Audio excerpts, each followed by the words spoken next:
Welcome back, all you beautiful adventurers of the Orphan Guild, or all you adventurers wandering around out there and happen to find us here on the channel. I'm your host, the D&D Orphan, back today, excited as ever to bring you another episode of Dragon of Icespire Peak. The group is back and better than ever, once again ready to continue our adventure and escape Phandalin and embark towards the dragon that lurks at the end of this adventure. Where we left off last week, we had quite the mighty change, where Garrak, bitten by his new lover, would go from being an ordinary orc to a were-rat orc and becoming the father of the cult of the mother. After saying goodbye to his new love, the group would embark back towards Phandalin, arriving and resting before talking to Raven, the bartender, and discovering 3 more quests available upon the board, along with one final quest that had yet to be finished. Adventuring towards Butterskull Ranch to free it from the invasion of orcs. After accepting this as their next quest, the group would decide to head to shop and then finally to rest, recuperate, and be ready to embark on the next day and on the next adventure, which is where we pick up today's scene. As we see all of our fine adventurers, we're reminded, of course, before that, to make sure, if you haven't already, tap that notification bell so you're alerted every single time we upload or go live here on the channel. Make sure to smash that sub button. Join the Orphan Guild if you haven't already. It helps us more than you could ever imagine. And of course, tap that like button and leave a comment down below. Or if you're watching here live, leave some chats. We'd love to see you, and we thank you so much. Now, we meet our lovely players and what they are doing. Starting with a player who sadly will not be joining us today, we have Garrak Stonefist, a cleric of the Twilight Domain who was a simple orc and is now an orc were-rat. The taxing new energy that his body requires in this new form has caused him to fall into a very deep slumber, which he will remain in for at least an entire day, maybe even longer.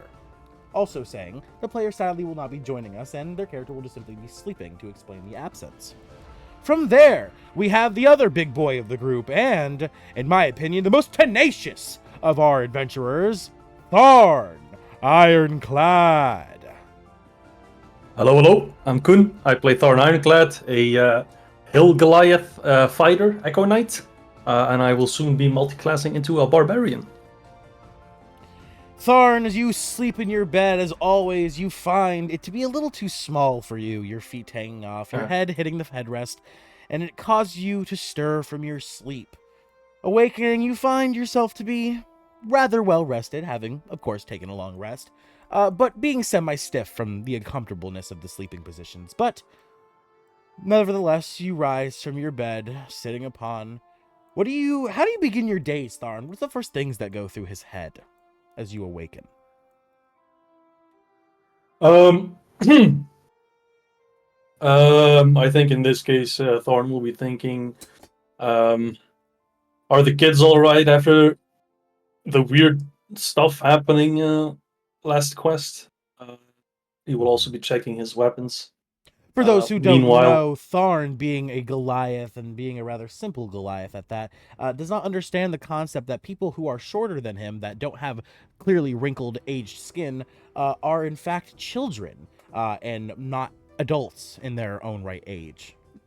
Which explains why he calls his party members children, because he sees all of them, except for Garrak, as children. Continue, Tharn. So you will check his weapons, sharpen them if needed, and will then just continue on downwards. Maybe check if somebody else is awake in the hall. You take a quick moment to inspect your weapons, finding that they are indeed a little bit dull, as natural from constant use in battles. You sharpen your halberd and your other weapons. You take the stone, wiping it across the blade, sharp slice by slice, as you see little shards of metal falling to the ground as the blade finally hones. Feeling your thumb against the blade, you prick it a little bit, feeling a little bit of blood dropping down. as you find the blade is now nice and sharp, readied for combat. As you stand from the bed, creaking and cracking through the floorboards, you swing the door open causes our next member of the group to awaken, Ivan, the ingenious Felisar. Yo, I'm Ivan. I'm JJ. I play Ivan. He is a Tabaxi artificer of the alchemist subclass, and also a cleric with the trickery domain. I think I got everything. It's a bit of a mouthful. Ivan, you're suddenly stirred awake as you hear the familiar sounds of Tharn's door slamming awake, as you hear dush, dush of him arising from the bed and opening the door and exiting into the hall. It stirs you awake as your sensitive feline ears flicker as you rise from your bed. What is going through Ivan's mind? What time of day is it? Exactly. You see, He knows. Seeing through the window, you like look at the sun. Looking at the position it's in, you can see that it's right about exactly 7:30 a.m. Pretty early, but does Fawn continue to make noise, or as he gets into the hallway, it kind of like diminishes? Tharn, I assume you walk with your usual heft, right? You're not holding your footsteps back. Your usual. Oh no, yeah, not yeah. at all. So yeah, as he walks, it's the continual. Dush, dush. It's not him obviously thudding around and yeah, of course. But you know Tharn to be a simple fellow and one not to hold his weight. That's fair. He would kind of like cover one ear as he tries to diminish the stimulus and get out of bed, approaching the door to open it ajar ever so slightly to see what's going on. Assuming it to be Tharn, but curious to see if anyone else is awake, or whether or not he might be able to catch a few more minutes of shut-eye. As you creak open the door, Ivan, you find Tharn standing directly the opposite side of it. As the door creaks open, Tharn, you immediately notice Ivan's door opening, and you see his little nose begin to peek out as his eyes slowly follow. You guys lock eyes in an instant, and as you two lock eyes, our last member of the group also begins to open the door. Or not our last, actually we have two more. I'm so sorry, Kazuki. It's been a minute since you were here, so my bad.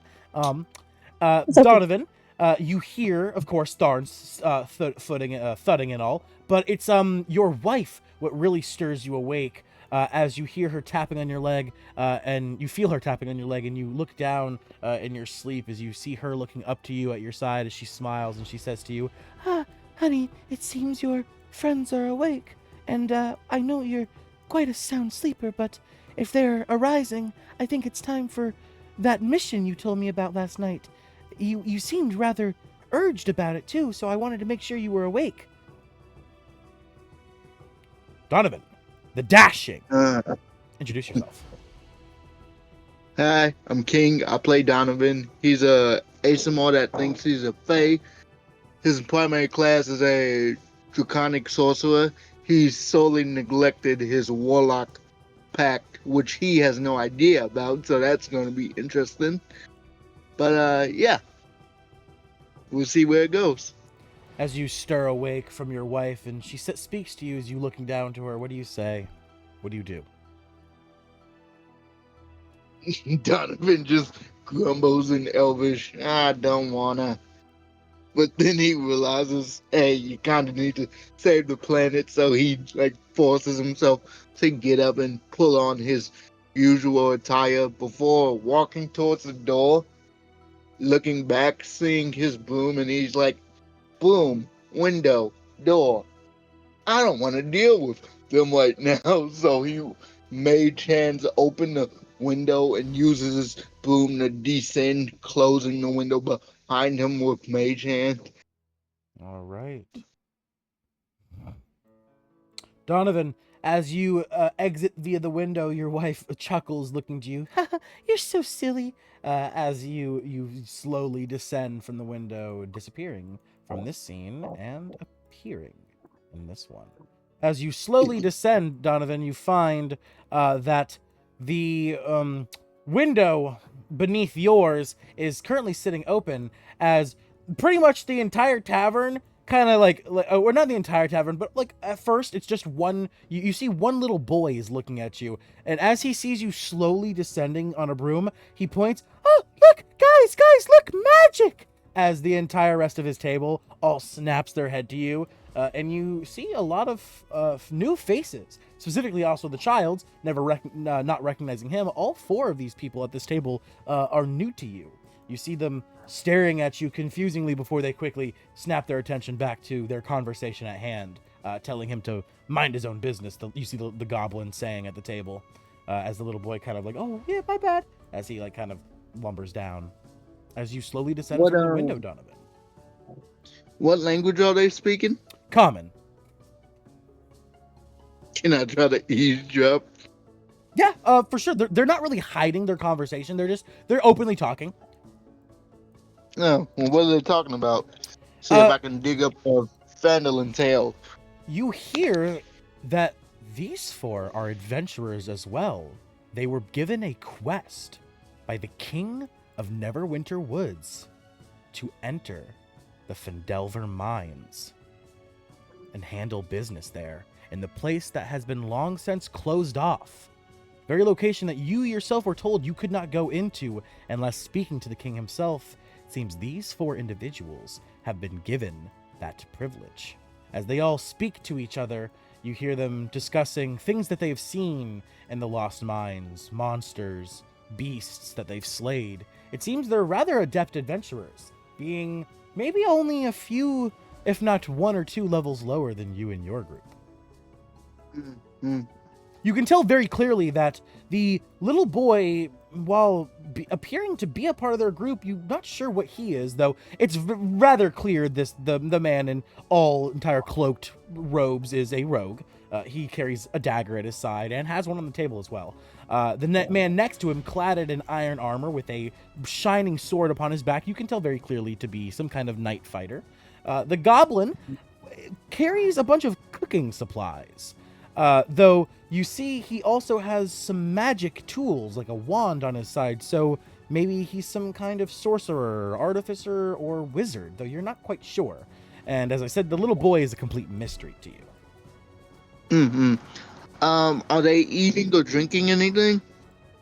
Yeah, they're currently feasting on today's food that was prepared by Raven, which you can see to be a baby back ribs. Nice, juicy, slow roasted, barbecue sauce dripping off their fingers and mouth. The child's hands and lips covered in sauce as he continues to plow down on the plate in front of him. Donovan will quickly walk over to Raven. That's not to take too much of the introduction time up. He'll walk over to Raven, ask her if they have paid for their food yet. If not, he'll drop 2 gold coins on the table or on the counter and slide it over to her. And as you do that, we quickly cut back to upstairs to finally introduce our last member of the cast, who is yet to be introduced.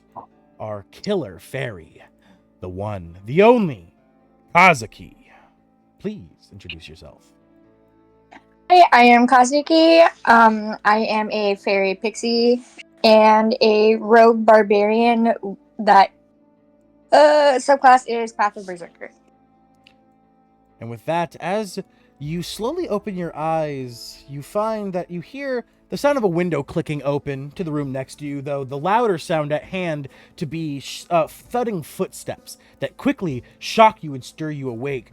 Your time in the woods and your instincts kicking in a mere moment, you're flown out of bed, hovering in the air at attention and alerted, expecting it to be some kind of evil orcs or animal that you have to fight, but you quickly look around to your surroundings, realizing you're nice and safe in a tavern room, something you've only experienced 2 times now. Kazuki, what are you thinking? What are you doing? Well, I'm going to calm down a bit because I'm going to realize that I'm probably, with my party. And I'm going to fly over to the door and open that. As you fly over to the door and you slowly crack it open, you see 2 people coming face to face with each other. As they begin to speak, you overhear their conversation. Tharn and Ivan. You guys lock eyes with each other as Ivan, you've just opened the door. What do you two say to each other? Ivan's eyes will be quite dreary. Clearly, he hasn't woken up fully yet. And in a very tired tone, he would ask Thorn, "Do you know how loud you're being?" Yeah, I do. Do you know what I'm wearing? And why do you already have your armor on? Why wouldn't I wear my armor? Ivan, looking at Tharn, looking him up and down, you realize that looking at the clothes underneath his armor, he sleeps in his armor. Oh, that's an interesting revelation for Ivan.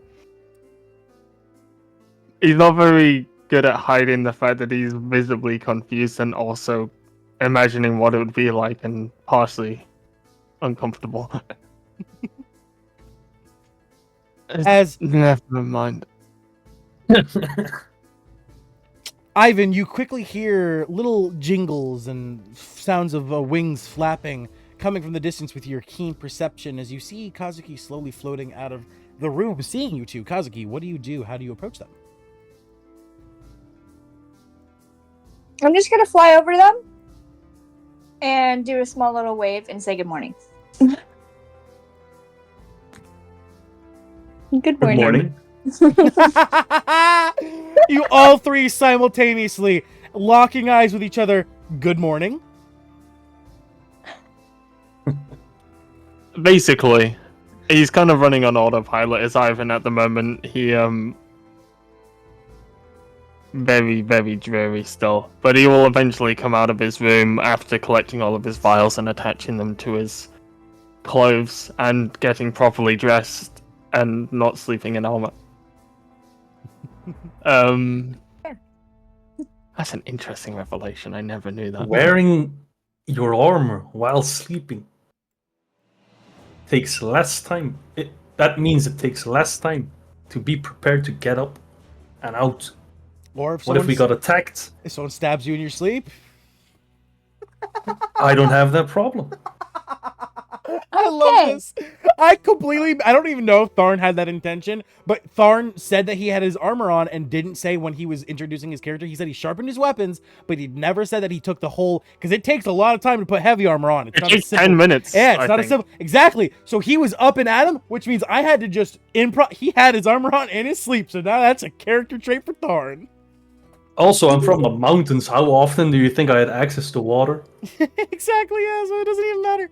So yeah, you realize, Ivan, that smell that's kind of been lingering around the party, it's been slowly bothering you. You realize what it is. Oh, it hasn't been slowly, it has been bothering him a lot. He just doesn't say anything because he's a pussy. I know, it's the blood of my enemies. Ew. I see. Should we go wake the other two? If you haven't already woken them by now. As you say that, Ivan, the door slowly begins to creak open at Donovan's room. As you see Donovan's fiance walking out, looking to you all, she smiles. Oh, hi guys. Donovan went out the window. I have to go work. And then she quickly scuttles between your legs. Thorn will just shake his head and grumble. Children. Did she say he went out the window? I did hear that, right? Yes, you did. You did hear that.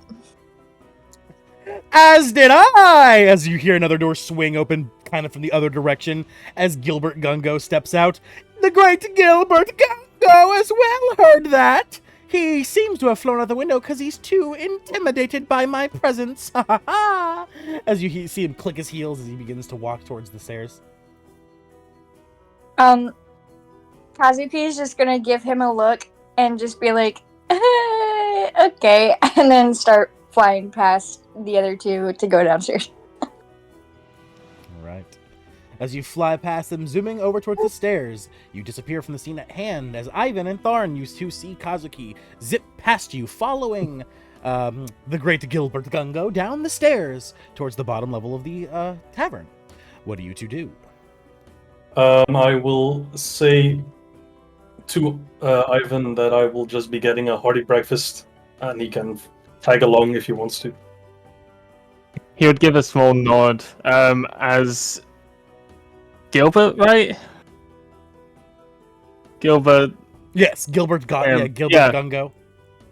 It's just because it's like alliteration, so I don't want to say like Gungo or whatever. Anyway, Ivan seems like slightly happy to see him, surprisingly.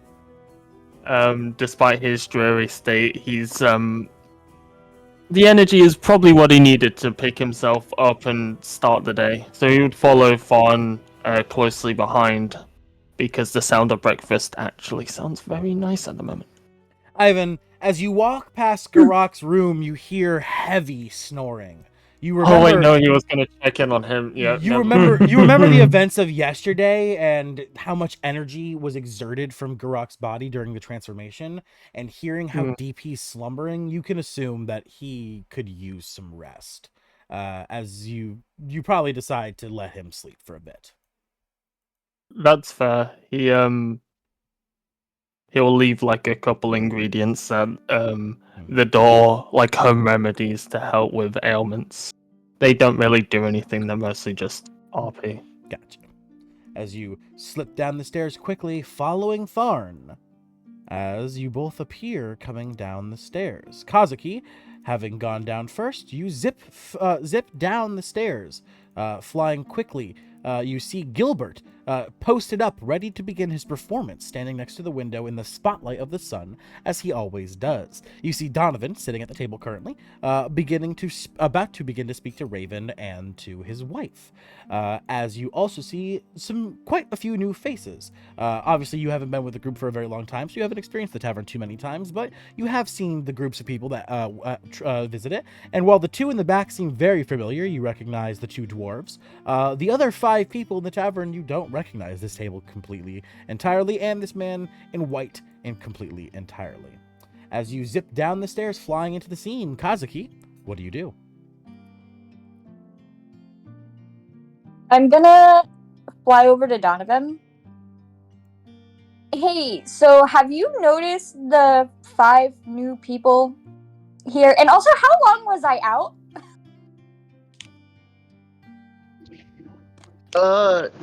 In order, yes, and not much longer than an average adventurer would be out. So, yeah. So Okay, he needs that about really helps me. about a day.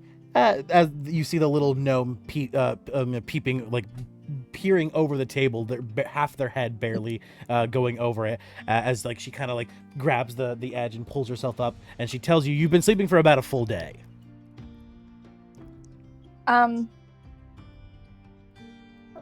Oh, I guess that rage has exerted me. I did not know. I am very sorry.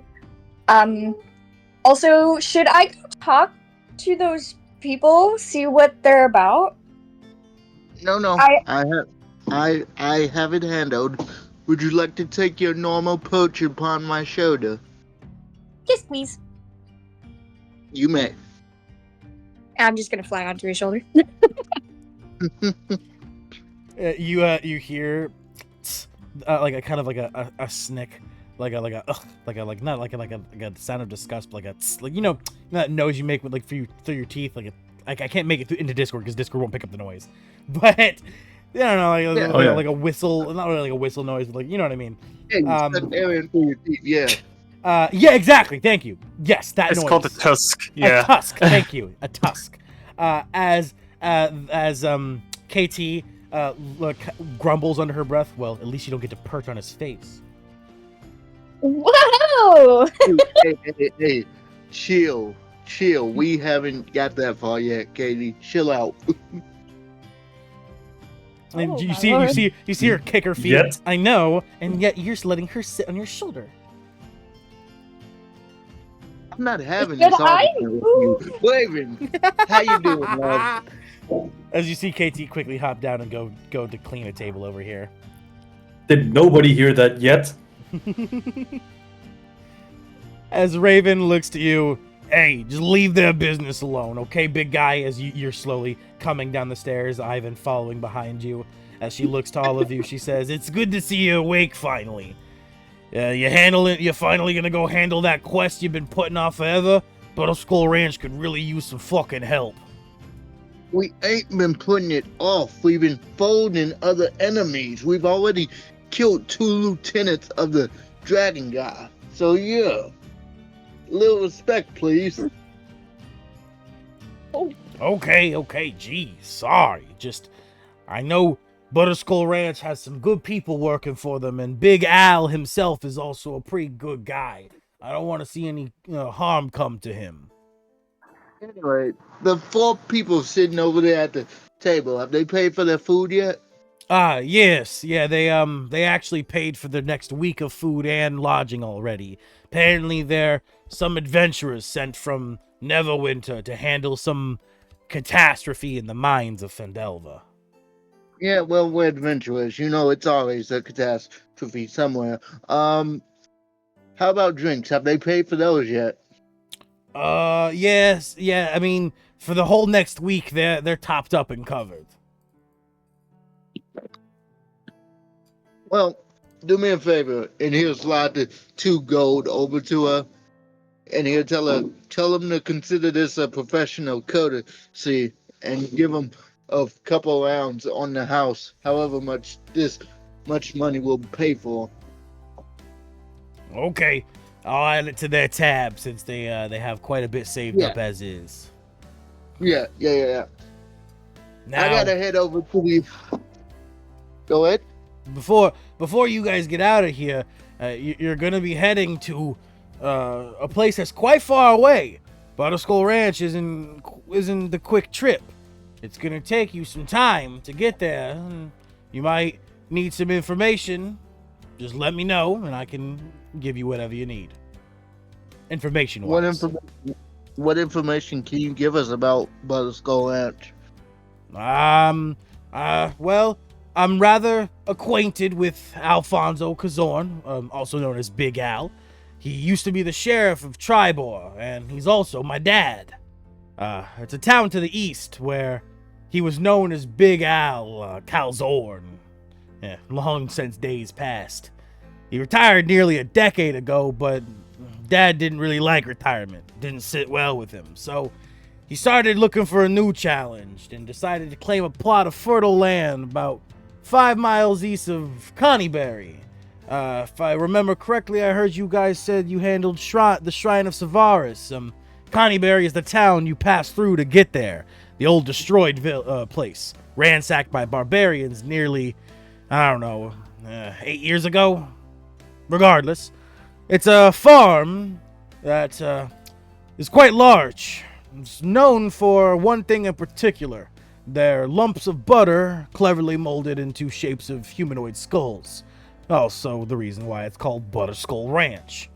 The milk that makes the butter for these skulls is of a prized cow that my dad won in an old contest nearly, 5 years ago. Her name's Petunia. She's his pride and joy nowadays. Along with making sure he's okay, I'd like to ask you make sure she's okay as well. She's a part of the family after all. Yes, I see. And quick question. How often do you speak with your father? Last time I talked to him, I was 14 and I left the house to start working. And how old are you now? I'm 34, but you shouldn't ask a lady her age. Oh, thank God. I thought I was going to be in trouble for past transgressions. All right. Yeah, that's all I need to know. All right, well, make sure you handle it fast. This is important to me, obviously. Hey, Raven, look at me. Look me in the eyes. Okay? Me and you, right here. They're gonna be okay, I promise. She looks you in your eyes, and then she spits right on the table. All right. Make sure you handle it well. They're going to be fine, okay? I promise. As you're talking to Raven, Tharn and Ivan, you two coming down. I see Tharn, are you sitting at the bar, and Ivan, you're still standing behind him, or what are you two doing? Ivan's hiding behind Fawn, given that there's, well, technically 5 new people, but 4 new adventurers, and then this person. So he really doesn't want to go anywhere near them. I will be right back. Okay. Okay. Okay. So yeah, he will kind of like scooch in whatever area he can get besides Thorn to grab his food. He very much does not want to go anywhere near them. Okay. Thorn will just be asking Raven for some breakfast, some nice blood sausage to get the day started. She looks at you. The fuck is blood sausage? All we got is this today. She reaches under the counter. And she pulls out a rack. A whole rack of ribs. And she sets them Guess down I'll have to settle. on the counter in front of you. They're dripping in sauce. Perfectly browned. As you grab one of the ribs, you feel it tear apart from the rest of the rack. Like butter, just melted and easy, the meat ripping apart. You see juices and like liquid dripping over and over as you slowly bring the rib to your mouth and you take a bite. The sauce is tangy, smoky, flavorful, as it smacks you with a little bit of heat in the very end of it. As the meat juices drip down your gullet, your Goliath senses just are sent into an overload, Tharn, as you begin to devour the plate in front of you.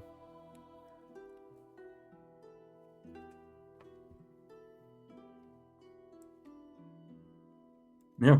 Ivan, you kind of scooch through Tharn, between Tharn and Donovan, as you see the rack of ribs that Tharn is devouring. You look to Raven. What do you say? He would see what Thorn gets and would likely order a smaller portion of what he's getting, given the size difference. So he'll see maybe like what's his portion size looking like? A full rack, so you'd have to ask for half a rack. Yeah, okay, cool. I didn't know if I had to get specific or not, so I thought I'd ask. No, just half a Yeah, rack. no, he asked for a smaller size, and maybe I don't know if they serve milk. Do they serve milk? Yeah, for sure. Yeah, he would get that as drink. All right. As you take, as she looks at you, she says, "All right, little guy." And she reaches under the table and she grabs a half rack of ribs plate and she puts it down in front of you. And she reaches for a glass as she goes to one of the smaller barrels underneath the countertop and she pulls a spout and milk begins to pour into it. She quickly taps it up and she says, "All right, here you go, fresh milk for the day. We usually run out in a few hours, so you're lucky you got a glass. We only have 1 barrel a day. Stuff's not quite easy to come by." As you take your half rack of ribs and drink, where do you go to eat? He might just sit on the stairs and eat it, in all fairness, if these people aren't moving. Nah, as of now, it seems they're in the middle of chowing down on their meal and discussing their adventures. Yeah, he, even as he talked to Raven, asked for his order, his eyes never leave them. He's very cautious of the newer folk. All right. As you scutter back over to the stairs, sitting down upon them, you begin to feast on your ribs, tasting what Tharn tasted, the juices dripping to your fur. You can't help but to begin to devour the food in front of you. Yep. Donovan will get up and walk over to the individual clad in white, sitting by themselves. All right, 1 second. Let me just fit Kazuki to you. Okay, there we go. All right, Donovan, as you walk past the group of 4 adventurers, slinking past them, you walk to the table where the man in cladded white stands in the back. You recognize the figure to be Sir... wait, do you know his name, actually? I don't see how I would. Would it be the old man from the temple? Correct. No, I don't think he ever introduced himself. He was just a mysterious old man. Yeah, okay. As you approach But the he figure, would you recognize do, him yeah, as you the do, old man. you recognize him for being the old man, but you of course don't know his name. What do you say as you Yeah. approach him? He approaches. He's like, "Oh man, it's glad to see you outside the temple. Do you have some information for me regarding the situation we discussed previously?" He said he would look into his whole like demon in his penis. So Okay. He looks up to you from his glass of coffee that he was kind of staring into. As he smiles, he says, "Ah, Donovan, it is nice to see you once again. As for the matter of the infection that you deal with, sadly, I do not have an answer for you as of yet. However, I do come bearing news. I have been waiting for you all for some time now." Like, before we get to that, old man, what is your name? Oh, how rude of me. I have never introduced myself, have I? I may have introduced myself to Echo, but never to you, young man. My apologies, and of course to you too, young lady, gesturing to you, Kazuki, sitting upon Donovan's shoulder. My name is Sir Gall, and who might this be? Gesturing to you, Kazuki. Would his name allow me a history check, perchance?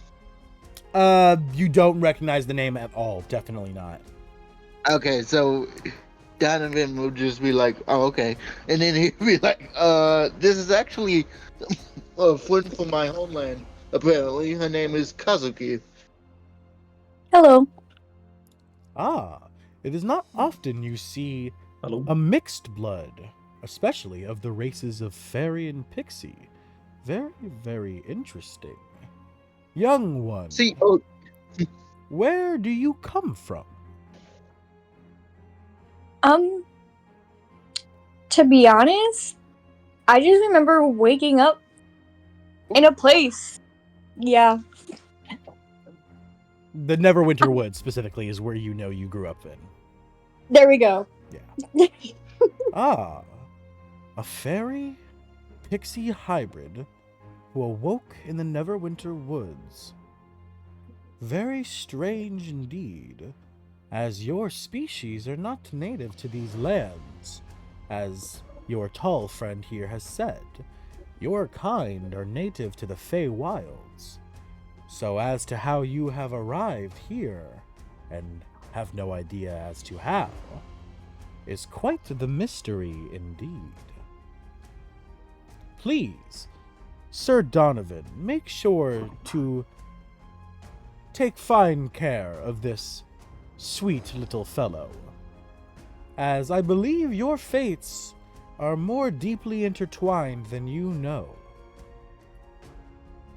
see, Sugar, couple things. One, you're doing that weird, creepy thing you do where you know shit you shouldn't know, which makes me suspect you as being something more.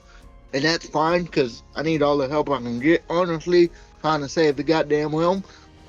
Two, I wouldn't say that second part too loudly. My fiance is quite the jealous jelly. Yeah, she already kind of jumped at my throat just a little bit ago. But I mean, what will be, will be.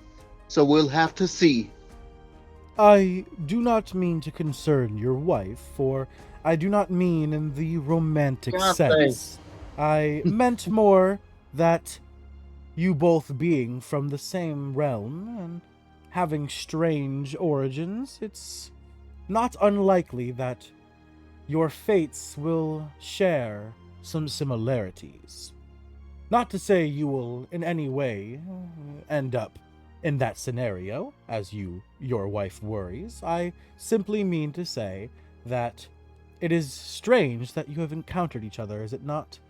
Having such similar backgrounds, awakening in places you don't know, to a family you don't know, and having to survive for reasons you don't know. Well, forgive me if I sound like an ass. here, but to clarify, she is my fiance. We are not married yet.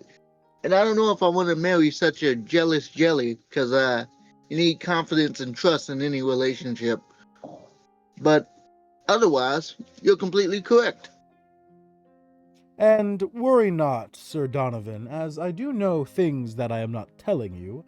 I do not know the future, and nor do I have any information that could allude to such knowledge. Do you know who our enemy is? Our true enemy? Haven't you already all been told? No, I know who it is. I'm asking, do you know? I could have swore he told you. Okay, I might be wrong. No. So hang on. So what happened is the giant god statue thing told us. That's what it But was. I want to know Okay. if he knows. Okay. Because if he knows, that's a bit of a power gauge. If he already knows who our enemy is, then yeah, he's at least on the level of our enemy, or slightly below, or maybe even above. Yeah, He okay. could be an avatar, but Donovan's just genuinely trying to gauge his power level with this simple question. I get what you mean. Okay. Well, as you ask this question, he looks to you and he says, I think you already know that answer, though if you seek to hear me say it, then I will. As he... A yes and no will suffice. He gestures you closer, and in a hushed tone, he looks to you and he says, the one you seek is the king of corruption, whose name must not be spoken aloud, for fear of drawing his attention. As he slowly leans back in his chair, back to his normal position. Can we just make it where Kazuki kind of looks afraid at that? Yeah, Kazuki, you're definitely shaken hearing this. You hear these words, and do you say anything in response? No, I'm just silent. I'm kind of too scared to speak. Donovan will just reach up and like pat her with his finger to sort of calm her. And he'll tell her it's fine. We can handle him. Turning back to the old man, he'll say, all right, old man, that's enough joking each other off. What do you have to tell us? Kazuki is gonna giggle at the jerking off part. Very well. I do have some knowledge for you all. That being that the one you seek draws near to having their army ready. If any more time is wasted, he may grow too strong for you all to handle. So I suggest, after you clear that bounty board, you make haste to his mountain lair, which So we I have. believe you have discovered, have you not? I know where it is, yeah. Very well. Is there anything else you wish to ask before I must make my way? You said we have until we clear the bounty board. That would be about what, 4 missions, yes? Correct. I'm just gonna tell you out of character. You don't bother asking my question. You look at the bounty board and you see there's 4 quests currently. Yeah. Okay, all right, cool. He's just gonna ask him, or he's gonna tell him, I don't know if I told you this before, but there's been a woman visiting me in my dreams. And she visited me once when I was younger, but most recently, after this war of ours began, she visited me again. So that might help you with researching my situation. Oh, what did she look like, my child? He will describe her. Based off of her physical appearance, you describe her to be semi-angelic. It is strange that you lie cursed and yet are visited by an angel. Oh, dear boy. Oh, dear boy. I wish I would have known this sooner. As he rises quickly from the table, he walks around it, laying his hand on your shoulder. He says, I believe I know the curse that lies upon you, though as of now, you don't contain the strength to know. So I'm sorry. I don't contain strength. So I'm sorry, you must forgive me, but I will have to forego giving you that information for now. And when I believe you are ready, I will endow it upon you. Hey, give me the information or I won't be responsible for my actions, old man.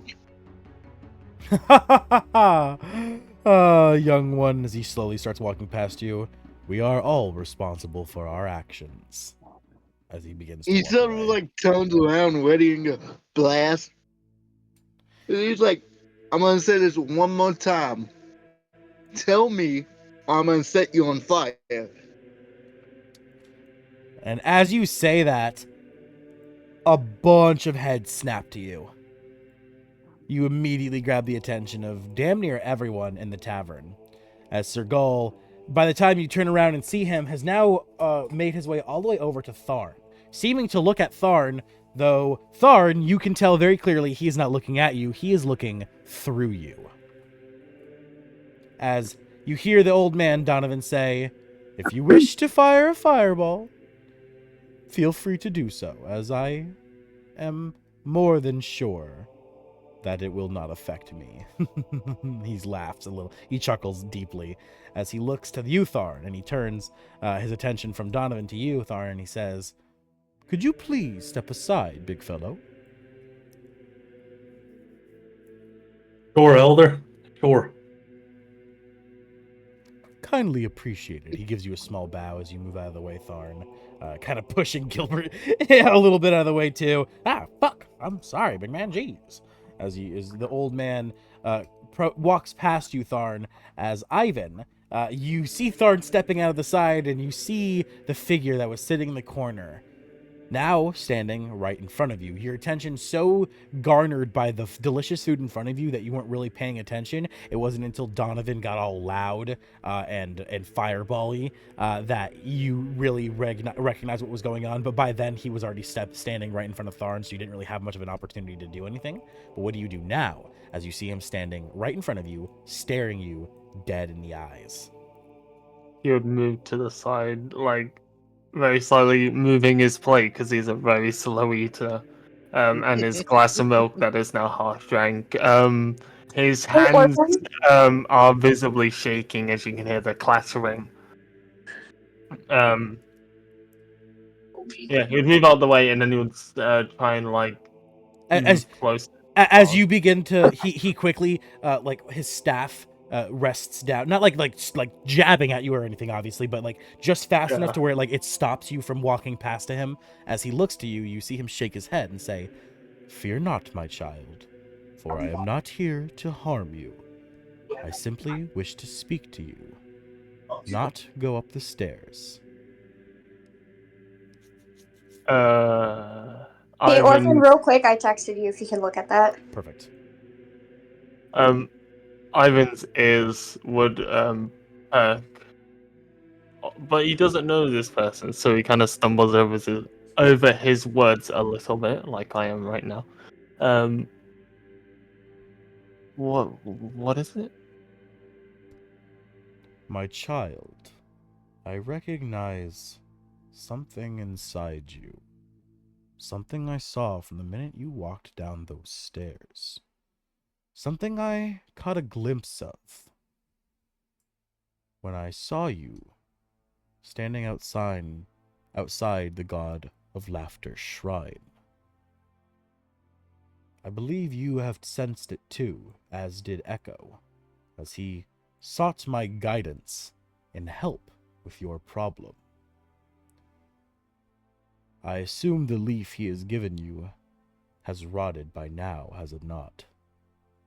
And He would give a very small nod. And the urges, they have begun to return, have they not?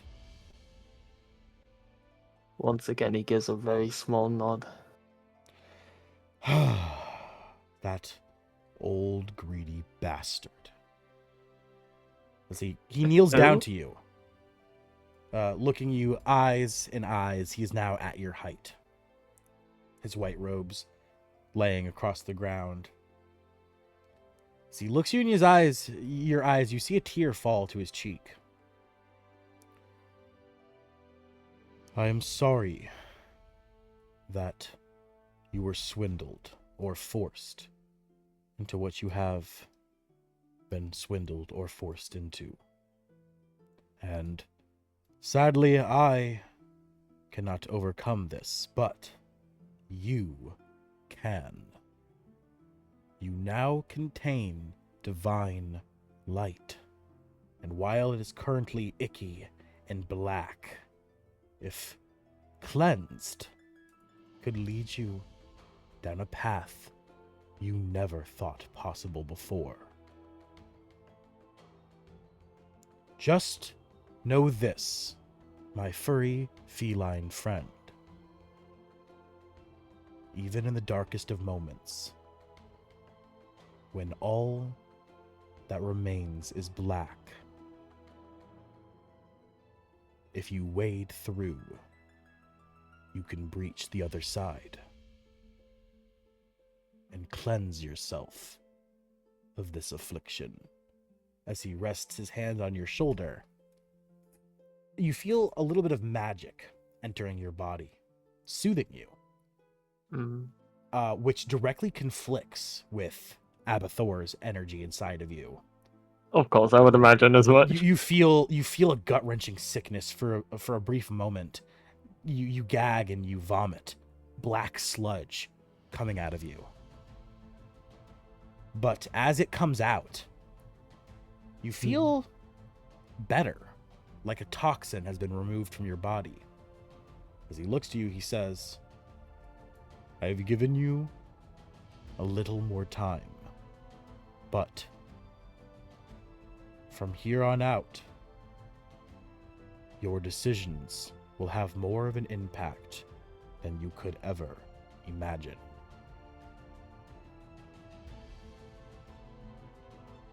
As he slowly begins to rise from his knee, he looks to you and he bows. Now, Ivan, I wish you a good day. Even though you never told the old man your name, he seems to know it. As he turns around, approaching Tharn. Ivan, do you say anything as he disembarks from you? Yeah, you would kind of give this very confused look. He would have said what to him directly, but as he walks away, it's more of a throwaway comment to himself, trying to internalize all the information he's just given him and trying to make any coherent sense of it all. And as he approaches you, Tharn, he looks to you and he says, You, big man, you are a Goliath of the nearby mountains, are you not? Yes, I am. You reside in the tribe with the shaman. Quite a difference and irregularity from most Goliath tribes, correct? That is correct, yes. Ah, I thought I recognized your energy, as it seems that he has finally sent you upon a quest, as he has sent so many others who achieved the title of hero. As he slaps his much harder than any other interaction with anyone else he's had before. He kind of like pounds his staff against your chest, but of course he's an old man and you still barely fucking feel it. It's like a little tap. As he comments, even stronger than the last to embark. Rather interesting that your village constantly produces such fine quality people. Well, I'm sure with you by their side, these adventurers will have no problem. Though, I do worry as he slowly begins to walk away from you, Tharn, exiting the building. You hear him say one last thing. It has been some time since I've talked to the shaman. I wonder what has happened to that man. As he slowly disappears to the shadows. Falling from view. Do you call out to him or say anything to him as he leaves? I will follow him and say that he can no longer talk to the shaman anymore. As you call out, yelling to him, you find as you exit the building, he has vanished into thin air. As you look around for him, you hear a laugh. The laugh. That sounds eerily familiar to you, Tharn. Roll me history. Oh boy. Let's see here. What is my history? Yeah, of course. Do it at advantage. Do roll at advantage. Okay. Ooh, wow. Wow. Ooh. What a polar opposite roll. That I've never seen that happen before. A -1, a natural 1 and a natural 20 in the same roll. Wow, Oh, obviously. you've never seen that? I thought it was gonna be the goated roll, the That's- 710 as it will. That's Yeah. crazy. Well, you roll a natural 20 with advantage, as you instantly recognize, Tharn, that laughter is the same laugh that your shaman would always cackle as he performed his strange rituals. Hmm. Wait a minute. I recognize that laugh. But That's my shaman's laugh. as quickly as it appears, it fades to silence.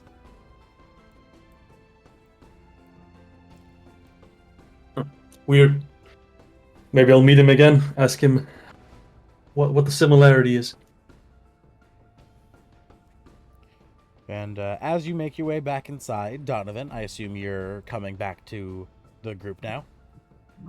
Yeah, Donovan closed his fist and he just walks over to the group and he will say to the group, guys, I think I don't know, should we just go to the ranch now or should we stop by the shop? But anyway, as you all look to each other, the old mysterious man having left, is it time to embark, or is there anything else you want to do? Not on Ivan's end. He will mostly stay by Bond's side, considering Garrak's not here, and also his recent affliction has made him very untrustworthy. You or him? Him. Mm-hmm. Ivan doesn't like change. Donovan will just re-embark, or that they embark. All right. Yeah, Ivan would probably say something similar. All right. Yep. Onwards. As you all Let's leave, go. As you all leave the tavern behind you, you all begin to head for the Tribor Trail, going east towards Connieberry, leading us to a scene change. Gosh. As they travel along the trail, Donovan will contemplate planting a bean from his first bag. Probably the last bean, actually. I lost count. I haven't been counting. The fact that you can see the first bag. Well, the bags apparently regenerate at dawn once all have been expended, so... Yep. Right. So the first bag has 11. I don't even know how much the second bag will have, but yeah. You have to roll, don't you? Yeah, I think so. Yeah, but he'll roll when he opens it. 1 second, guys, and we will get started. Mm-hmm. Did we get a actual information on how long it would take, as in like actual statistical data, like days days to get there? Yeah, Yeah, I'm checking the map right now. or for like that. distance. Yeah, Yeah, I'm checking the map right now for that. just because I know Raven asked if we had any questions, and Ivan would have asked one of those. All right, I'm gonna put some markers down on the map. because you guys have been Oh. to some locations. So we'll start with Connieberry. Connieberry is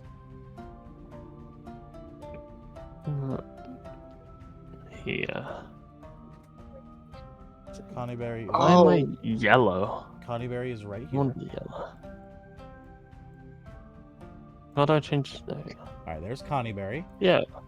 This one over. Shrine of Savarvis is the brown one down here. Yeah, what's that? Falcon's Hunting Lodge was right here. The Loggers Camp was over here. We traveled far, damn.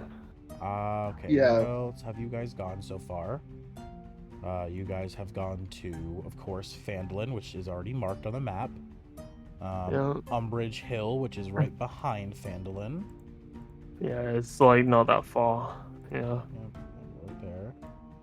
And then you guys, of course, went to Mountainstow Gold We went over Mine. here, didn't we? The Yeah. Mountainstow Gold Mine, yep. Which is right there. No, over here, yeah. Yep. And I remember my geography of Faerun, but it's been a while since I studied it.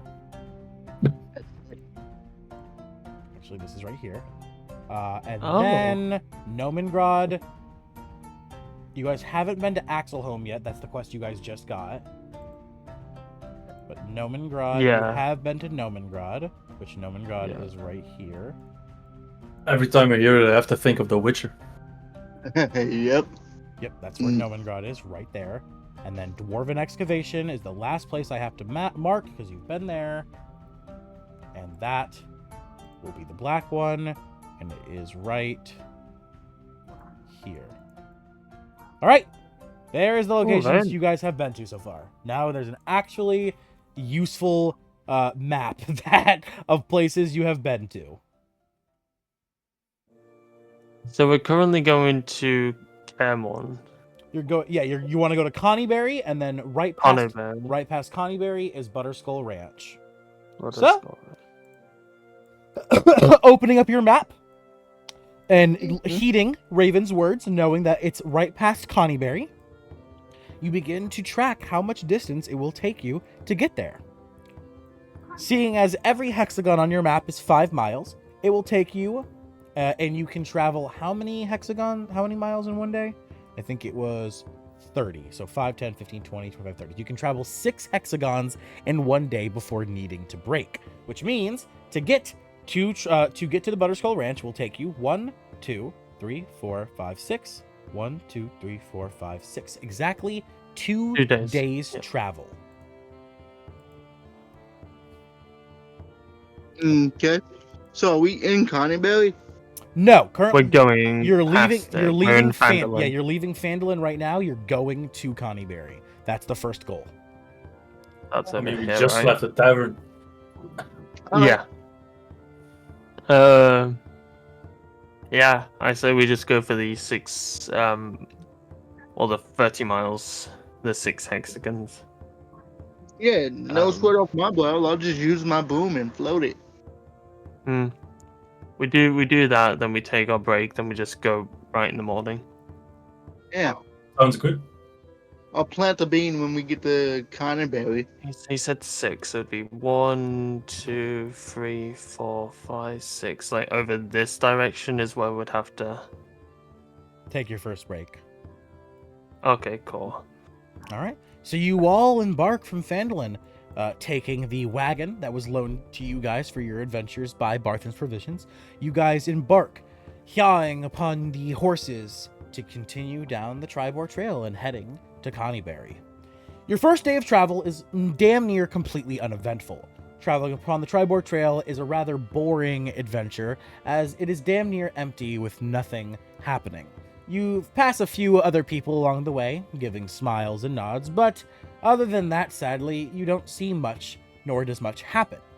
And by the time you make it about halfway through your trip, you see the sun begin to set, and decide that it's probably too dangerous to continue adventuring, as you all begin to set up camp. What does everyone do to help for setting up camp?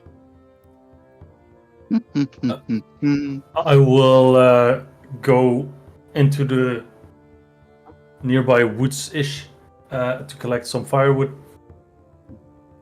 Ivan would probably help with that, considering he has very good perception in nature. All right. Go ahead and Tharn, roll me survival at advantage, or both you and Ivan roll survival. Oh, is it survival? Oh. Nature would be more inspecting animals, trying to figure out what kind of tree a tree is. Survival would be the act of cutting down lumber, gathering resources for survival. That's fair. Yeah. So, do you want to give Then Tharn maybe advantage, I would. or do you... Oh yeah, I'd help action then. Yeah. Okay. All right. Okay, Tharn. so advantage for me. Indeed. Yeah. Okay. There isn't much he can do in that regard. I mean, he has a +2, but. Yeah, that's better than me, but too late now. Table sticks. Oh, very nice. Any 16. modifiers, or is it just? It's 0. Oh, right. Okay, fair. Never mind. He was actually better, it's- but It's a It's neutral better. score. All right. As you roll a 16, Tharn, you're able to quickly find the materials needed to start a nice large fire, gathering some good timber, some stuff that's rather dry and dead to start for starting fuel, and then finding nice hardy logs. You gather all you need to get a nice fire started. While Ivan, using his feline senses, scouts out the surrounding area where you're looking around, Tharn, pointing out good logs and good timber whenever he sees some to help. As you two are doing that, what are you doing, Donovan, with Kazuki? So Donovan will place Kazuki in the wagon, and he will sort of wander off quite a bit, and he'll pull out the last bean from the first bag, and he just looks at it, and he's like, "Please don't kill me. I don't want to hit a big guy's mouth." And he plants it and covers it up, hopefully getting something good for us, like the campfire or something. All right, roll me a D100.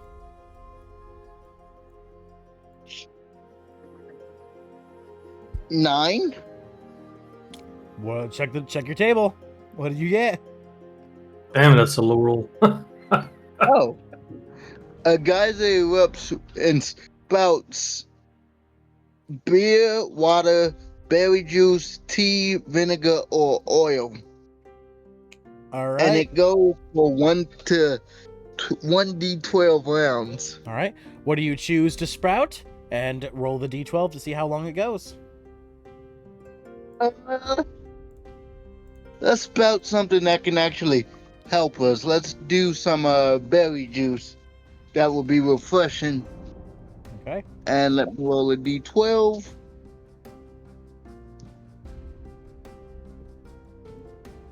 Goes for 8 hours. Hey, All right. 8 hours. A Hours of small berry juice. A small geyser of berry juice creates a natural fountain of liquid as it begins to spout not too far from your camp and continue to just deliver fresh berry juice for quite some time. Oh, well, thank you for giving me the choice, because it said GM's choice. Yeah, That's how I'm doing other shit right now. That's why Cool. that's bad. I let you do it. I'm getting the map looking nice. So he's going to just start filling tankards, probably, and go over to the other guys. He can actually carry all three, 2 in a hand and 1 with telekinesis. Ooh, very nice. How long does it take us to collect the resources, DM? Would you I'd say about 30 minutes. Oh, well, not that bad actually. As you two are collecting Yeah. these resources, and can I also collect some extra wood to make a portable ram? a portable ram? Yeah, I have carpenter's tools, and I can use it to craft a portable ram. All right, sure. Fucking roll me a What kind of fucking roll would be required to make a ram?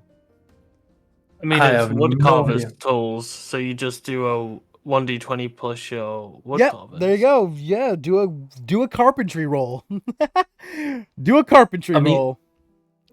I mean, I just have advantage on the check because I have proficiency in my carpenter's tools. It doesn't say what kind of roll it is. Yeah, so just a d20. It just adds your proficiency bonus. No. The 2024 rules give advantage. I would say I don't know 2024 plus- rules. If you have and the proficiency with it. maybe. Oh yeah. Would it be survival since he's making something? I mean, It says West if you have Marches. proficiency with the tool, add your proficiency bonus to any ability check you make that uses the tool. If you have proficiency in a skill that's used with that check, you have advantage on the check too. Okay, so excuse me. yes. So, all right, fair. So, how it was ruled on some of the West Marches I've been on is it's either your dexterity or your wisdom for woodcarvers, wouldn't it be- because you have to have a keen eye or you have to be very good with your hands. I'm gonna say. But ultimately, it's up to you. I'm gonna Yeah. say. I think dexterity was what I was thinking too. To be honest, what fit I felt. Yeah. So yeah, make a dexterity check. With your Proficiency yeah, your bonus. proficiency bonus and advantage. Yeah, I don't have advantage. Yeah, Oh, it doesn't proficient have in it, dexterity. Okay. Too bad. Yeah, So it sorry. has to be a check that he's proficient with and is also using. Got you. It would be like a deception check with a disguise tool. Nat Oh. 20. Boom! That's You- the best portable ram Yeah. everybody has seen. Yeah, you still. Yeah, exactly as you say. You take about an hour to sit and at the campsite after getting the fire started. You take your tools, and for the next hour, you sit and finally carve out the most elegant and detailed ram that has ever been seen. In fact, not only is it a ram, but you actually carve a ram's head into the head of the ram with ram horns. So not only is it a ram, but it's a ram of a ram's head with ram horns. So it's a ram horn head. Damn, Is I'm a not gonna ram repeat just the that. thing that they used to siege castles and Yes, shit? it's Yes, a battle yes. ground. Yes. Yeah, Uh, I thought so. Because for some reason in my head I thought he was just making a wooden statue of the animal. I was like very confused for a second. No. It's meant to break down doors. Yeah, I assumed as much. Oh, It it's gives me actually a plus really 4 good. to the strength Plus check. 4 to strength checks, yeah. Ooh. Other characters can help use the ram, giving you advantage on this check. Hey. Donovan will be bringing everyone berry juice intermittently. He will also do something that may or may not be expected. He'll leave his Luckstone necklace near Kazuki. Pretty much, I'm giving her that necklace. Okay. Very nice. So dyslexic. I was gonna say free magic items are free magic items. I wouldn't complain.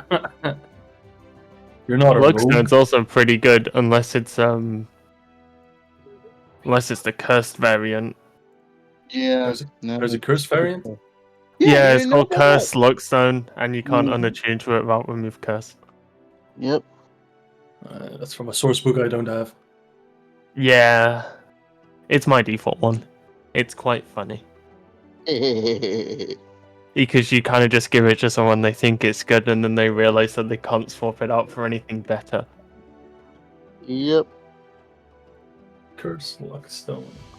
Yeah, it's just a Luckstone, but cursed. He will take the drink though that was offered to him, and Ivan would happily take it. Donovan's gonna sit there and be like, wait a minute, I wonder.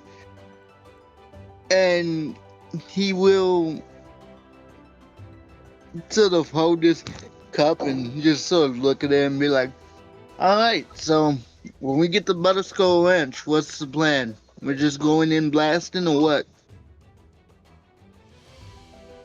Who's he asking for this, or is he just asking all of us? Everybody, I'm assuming we're at a sort of. Yeah, no, I social- assumed we were all together. I didn't know if you were directing it towards anyone in particular.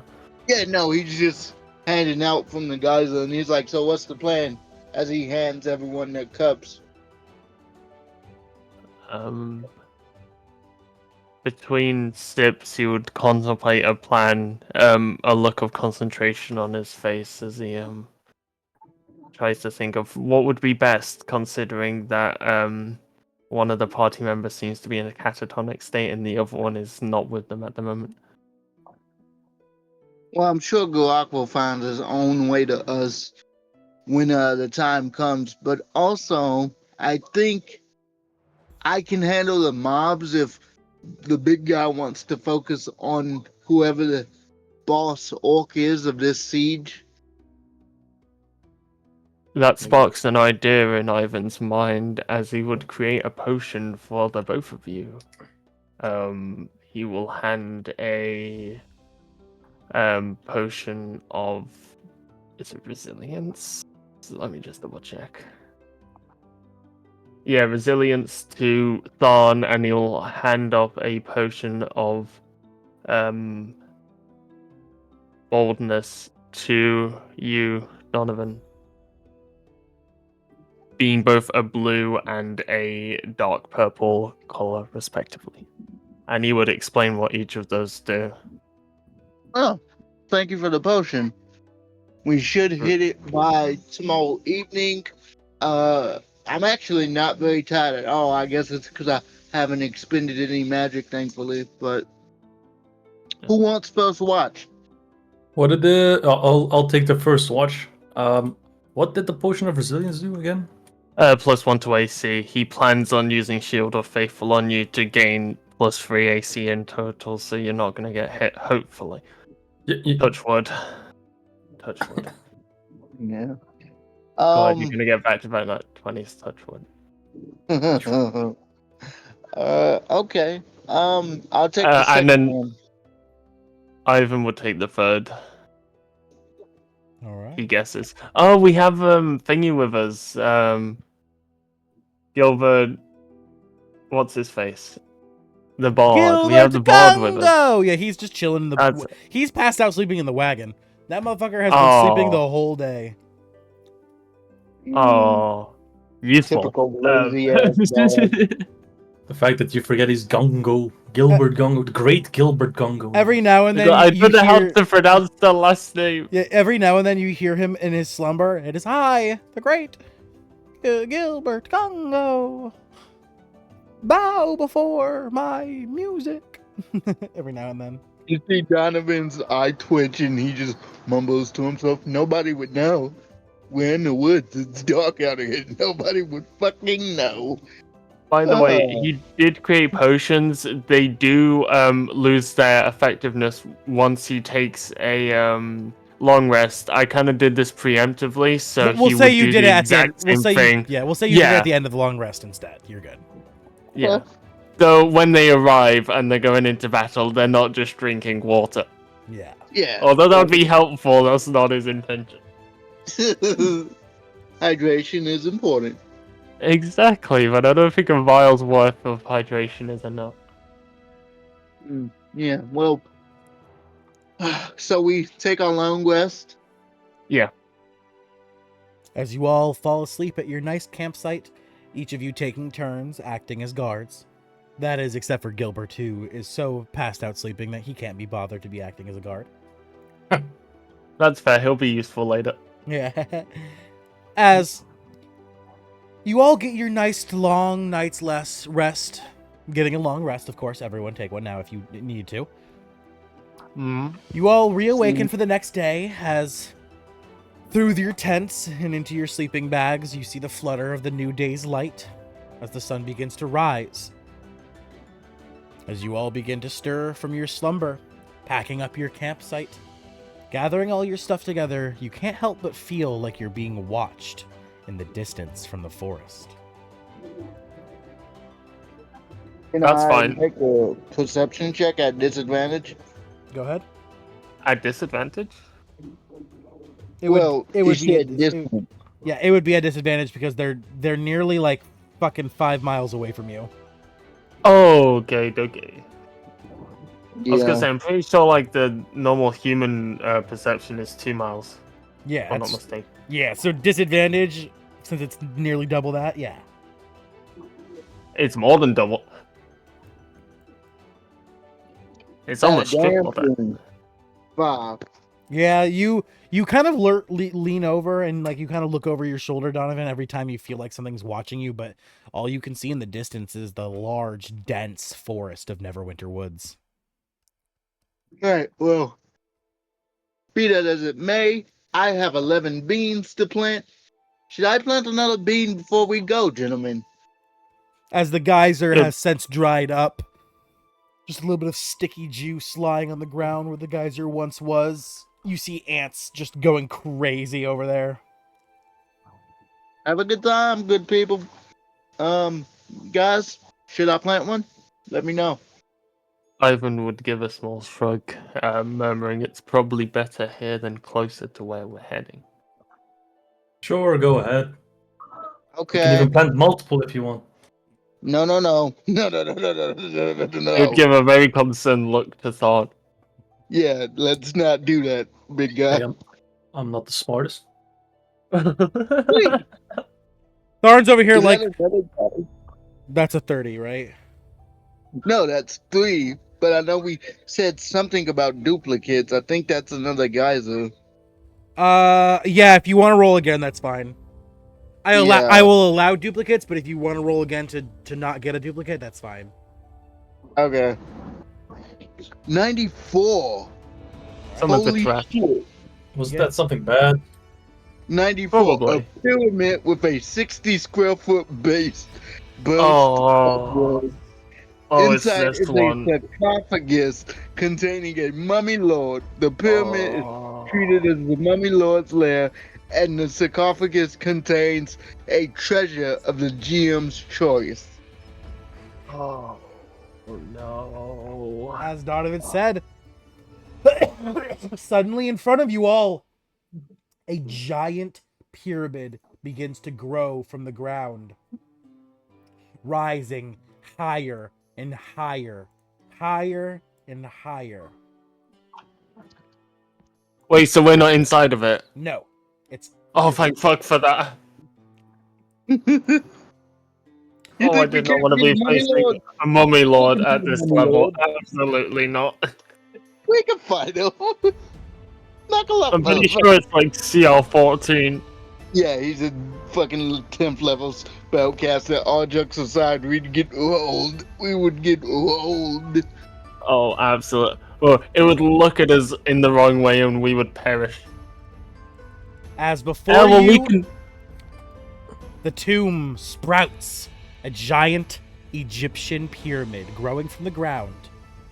Overhead, its entrance, you read, in a strange old language that you don't know how you understand, the words, "The Mummy's Tomb."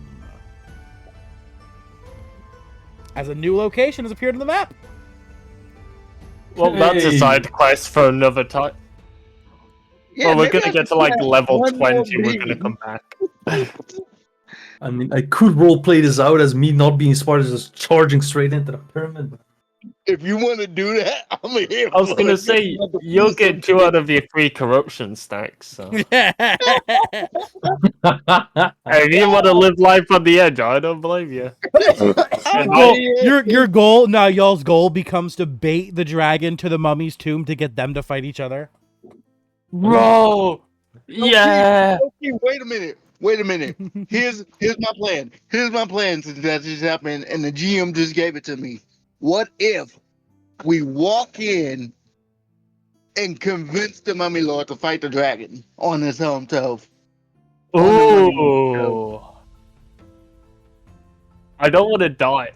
I will attempt it just because I have such good charisma. I will make this attempt. It would be better if I had someone to back me up and Well- give me advantage. We'll come But I'll back make it- for it. We'll come back for it at a later time, but we're definitely not going to handle that today. Absolutely. I don't even think he has a map for the pyramid. Yeah, I don't have But a map Also- yet. Yeah, that's fine. Mark it. It's happening. And Donovan's just gonna hold another bean up and say, "One more? Anybody feeling lucky?" Ivan looks visibly distressed. Go on. Okay. God, it's 2 Alright. sides of a fucking coin. Last bean of the day, gentlemen. Last bean of the day. 94. Boom. I hope not. Oh, 38. 83. Oh, 38, yeah. Oh, too bad. Is that the fucking toads again? No, this is the one I could have used yesterday. This is the goddamn campfire one. A campfire with blue flames. That would be Sprinkled. useful. That's what I'm saying. I was trying to get this one yesterday. All right, I and mean, we have a new fucking location on the map again. I mean, it's just a blue campfire. it's not an entire camp, just a campfire. Yeah. Yeah, but it just And it only burns for 24 hours. Oh, I thought it never went out. I thought I remember it reading it and never went out. My bad. No. It only burns for 24 hours or until extinguished. So Okay. I'll just extinguish it myself down there. You plant the bean and then boop, a little fire comes out of the ground. You look at it. Fuck! This is what I needed last night. And you Yeah, stomp on the literally flame. just like, I could have used this shit yesterday. And he snaps his fingers and dispels it. All right. Oh, yeah, mage shit. And as you extinguish the flame, you guys look back to the looming giant pyramid. Guess you'll have to handle that another time, huh? That's a big ass pyramid. Well, we should come back when we're like max level, done all the fucking main missions, and we just. We're not gonna No. fight him. We're gonna use him to fight the dragon. I don't know how well that will work. I don't think you really Well- have to convince the mummy of that. If you just lure the dragon to the tomb and you get the dragon to start attacking the pyramid, it'll obviously You know what? anger the mummy. You I know mean, the what? dragon You know won't what? attack You know the what? pyramid, right? It's Wait. smart enough to not attack an inanimate No, object. What are you talking about? If you tell the dragon there's treasure inside of it, what's the one thing dragons are weak No. for? And listen, I mean- out of character or even in character, it doubly works because this dragon was revived by the god of greed, Avatar. Yeah. So it's That too. Oh. And he also has a mission to corrupt everything, which is why he's here to start corrupting everything, which would mean the mummy would be on his target of corrupting too. So you could potentially lure him here in the hopes of getting treasure, corrupting the mummy, and getting his mission done. Yeah, and then we can fight side by side with the mummy, and the mummy is lawful evil, so maybe he's just like, all right, cool. You guys helped me. Don't You tell guys, Maybe me. it's you a- guys it's a buy Egyptian corruption. clothing. You guys buy Egyptian clothing. Deck yourselves Goddamn out, right. making you look like you're his followers, and you show up and help him. And he's like, "Oh, my people, perfect. You're here." Hey, dog, don't get me twisted. I have the spell Alter Self. I will make my skin Egyptian. Don't fuck with me. Or the DM will be really cruel and we have to fight the BBEG and the mummy lot. No, I No. honestly, hearing that this mummy, what CR is this mummy? 17, 14? Oh, 17? 16, 16 or 17. This mummy slaps the BBAG of this campaign like it's nothing. I'm pretty sure. Like, I'm- Temp level spell. Oh, really? Oh, for okay, example- never mind. I okay, think I Ivan, severely overestimated the, Ivan, you've played this campaign before, so do you know what CR Yeah. do you know what CR Cryovane is? Don't say roughly. it. Don't say it out loud. But if you know what CR Cryovane is, the dragon that you're facing is the same CR. I didn't change how difficult the dragon was. I kept. Well, the yeah, same no, but CR. it's still a dragon. That's, Yeah. Like, Mummy's a 10th level spellcaster. yeah. He's literally a 10th level spellcaster. wait, you're saying that right? So he's got favor from Mistra. Yes. Interesting. Yeah, the mummy lord is a bitch. He is strong. Yes. That's Maybe why I severely I heavily underestimated the mummy lord. you are. I heavily suggest not doing this encounter until Act 2 to Act 3. I mean, Yeah, only we're not- 97 hit points on average. It's easy. Yeah, but we're not gonna fight him now. We're gonna wait. Oh wait, maybe- CR 15. Maybe, yeah. In 2014 maybe rules. Maybe if we let the dragon soften him up, if he does. I mean, I doubt it, but That's exactly what I if was we thinking did- you guys would do too. You would trick the dragon into fighting the mummy to weaken the mummy just long enough that you could then attack the mummy and kill the mummy as well. yeah. I'm gonna have to double level you up for that shit. All right, so we move on. Yeah, I was gonna say maybe the fucking Cryovane was just very lucky when I fought him the first time, because I remember the damage being that other DM was lying about who we were fighting. he might have Cryovane is rather weak, to be honest. His base stat block, your DM probably did up him. As like I said, there's a reason I replaced Cryovane, because I looked at his stat block and I'm like, this guy sucks. Yeah, no. This Like is a after that BBG? campaign, I did look at the Cryovane, and I'm like, wait a second, this Yeah. is odd. I didn't expect If to run possible- into a second. If Dragon of possible, Icespire before they Peak. hit the road again, Donovan will make a sign in multiple languages saying, "Do not enter property of Donovan Willows." You hear from inside the tomb, who the fuck just put their name on my tomb? And you guys get the idea you should probably start moving really fucking fast. Topical. Yeah, Donovan's just on You guys his hop back in the broom wagon. booming.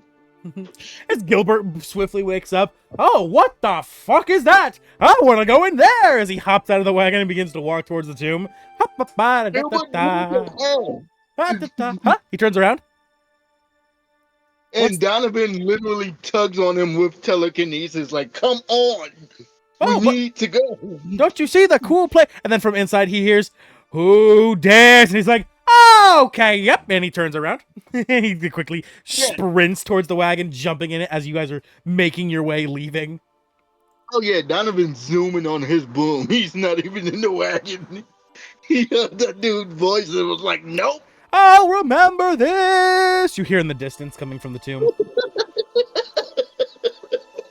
As you all begin to disembark.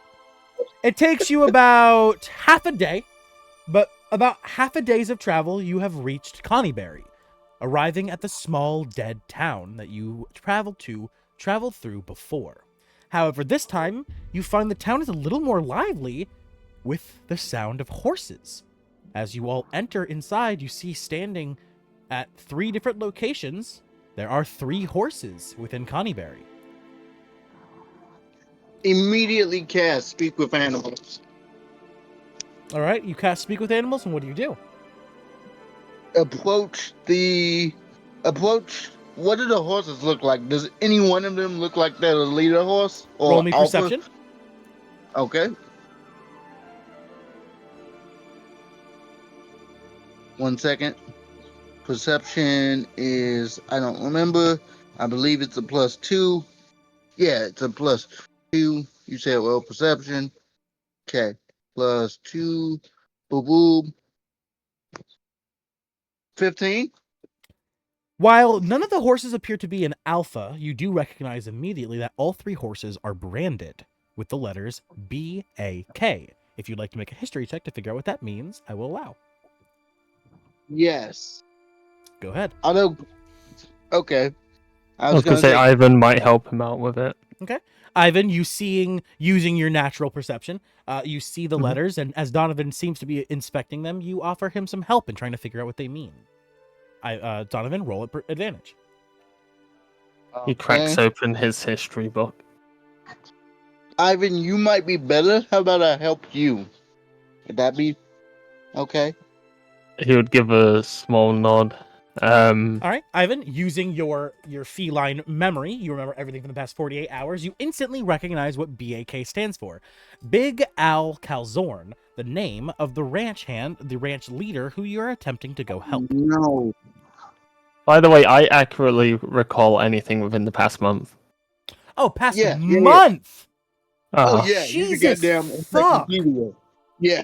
I Jesus accurately recall anything that has happened within the past month that I've witnessed. You recall that time you remember seeing the guard of the tavern shitting his pants. Hit running. himself, yeah. He remembers that in vivid detail, actually, replays in his mind every single time he goes to sleep and sees him. Yeah. But yes. But I'm assuming he says his name, Brandon. Oh yeah, no. Ivan would explain it, as if it's common knowledge. Yeah. Donovan will walk up to one of the horses and begin talking to him like, "Hey, All right. calm." conference. Animal handling at advantage, since you are speaking to them with the actual speaking with animals. Okay. He will just say, "Be calm, my friends. We are not here to harm you. We are here to help you, actually." Okay. I would sit back and let him just do this on his own. Come on, please. Yes, 19. Nice. All right. You easily succeed the check as the horses look to you and they whoa. Not often we get spoken to, partner. Very strange to see a human speaking to us horses. He looks Now, down at himself and he's like, "I'm not a human, but how are you?" not doing too fine, if we may say so ourselves. In fact, we actually just fled from our home because not too long ago, some strange orcs took over, slaughtered a few ranch hands, and took Big Al captive. What about Petunia? Is she okay? Yeah, that gorgeous cow. Yeah, fine old Mrs. Milkers is actually not too far from here. She's between here and the ranch. You'll find her not too far off the Tribor Trail. She wears a cowbell around her neck and's got a mighty fat ass. Okay, does she answer to Petunia? Indeed she does. That is the Okay. queen's name. All right. You all should. I don't know. Hey, guys, and Donovan will sort of look to the horses. One moment, please. I need to confer with my comrades. Take your time, partner, as you see the horse go back to drinking water from the trough. Guys, what do we do here? Are we sending the horses to Phandalin? No one else has any idea what you just were talking about, as they just saw you walk up to some horses and start talking to them, and in response, every now and then the horse would go, "Nay! Nay!"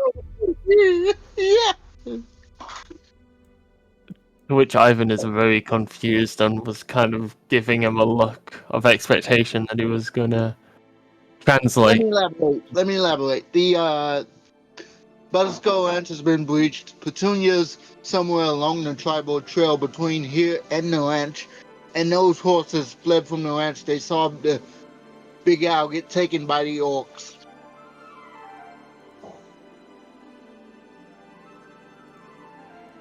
These horses are not in danger, are they? I mean, not particularly, but they all property of Big Al, and I think he would like them back. He would like his, ranch animals back when he saved. So maybe we'd send them to Phandalin for safekeeping. Who's going to go with them? Send Gilbert. He can grab Garrak. I couldn't think of Garak's name for a moment. It's been quite stressful.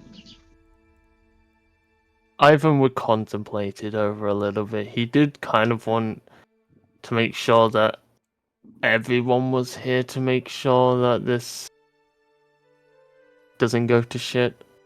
Yeah, we still need But- to grab Petunia before we even reach the ranch. So What you could do is you could head over, get Petunia, come back to Connieberry, and then send Gilbert back to Phandalin with Petunia. With the and, horses and and yeah, Petunia. yeah, okay, Oh, let's I was do that. thinking of getting everyone and then going back all together, but yeah.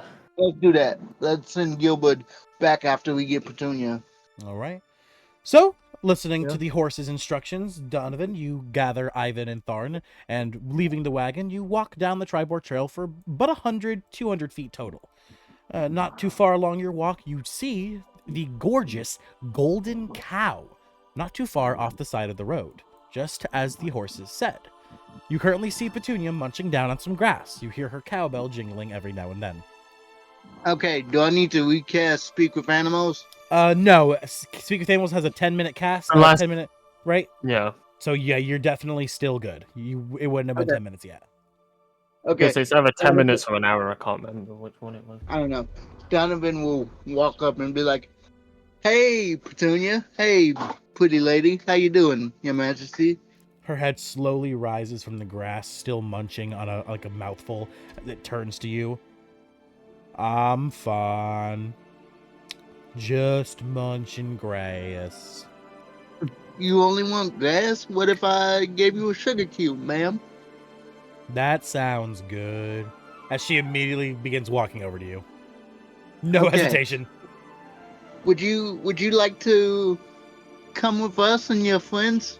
We'll get you to safety, and then we take you home, and when that happens, you can go back home. As long as I've got food and someone's nice, I'm happy. Okay. And he'll like rub her head, like gently caress her head. You're a good girl, Petunia. Come on. Okay. As she begins to follow you back to Connieberry with no problem, no roll or anything required. It literally says in her description, Petunia is a cow of simple nature. Characters who approach her who are kind will instantly calm her. She has an unflappable demeanor. If treated well, she'll follow people anywhere. Yay! Literally, That was easy. it's so fucking. It's literally the horses require the horses require a DC 15 check. If you go under a 15, you fail. That's a pretty hard roll. The cow, it's fucking just okay. Be nice and I follow. Yeah. Well, horses are naturally kind of skittish, if memory serves. That is true. That is more true. Yeah, cows are much more passive creatures. As a farm boy down here in the south of Florida, I can attest that is rather true. Horses scare much more easily than cows. So he'll just pat Petunia gently. He's like, "Oh, that's a good girl. That's a pretty lady. You make good milk for the Butterskull Ranch. You should get a raise." Yeah. Yeah. As you guys make your way all the way back to Connieberry, you've informed Gilbert of the plan. He's like, I get to go back? Hell yeah, sounds fine to me. I'll go get Garrak right away. Worry not, worry not, worry not. As you see, he begins to load Petunia, and he straps the 3 horses onto the reins of the wagon so they can just help to pull the wagon, so it's nice and easy. And you see him begin to disembark. As he looks to you all right, the great Gilbert Gunga will be back with our friend so we can fight these foes. But until then, please wait here for me. At most, travel to the shrine, maybe check out how Garak's wife's doing. But allow us to return before engaging in combat. I don't want to miss out. Ha ha ha! As he begins to disembark. And with that, we are going to wrap up today. We're going to wrap up here today. Yeah. I feel like this is a perfect point to wrap up. Oh, absolutely. Yeah. Garrak can come back. Kazuki can come back to actually begin the combat as you guys get to Butterskull Ranch and everything.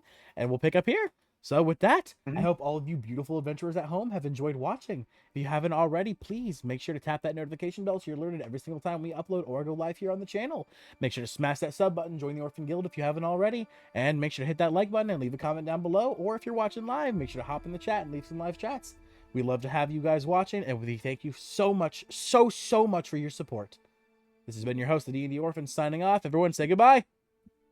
Bye. Bye-bye. Goodbye. Hope to see you again next week as well. And we'll see you next Yes. week. Peace.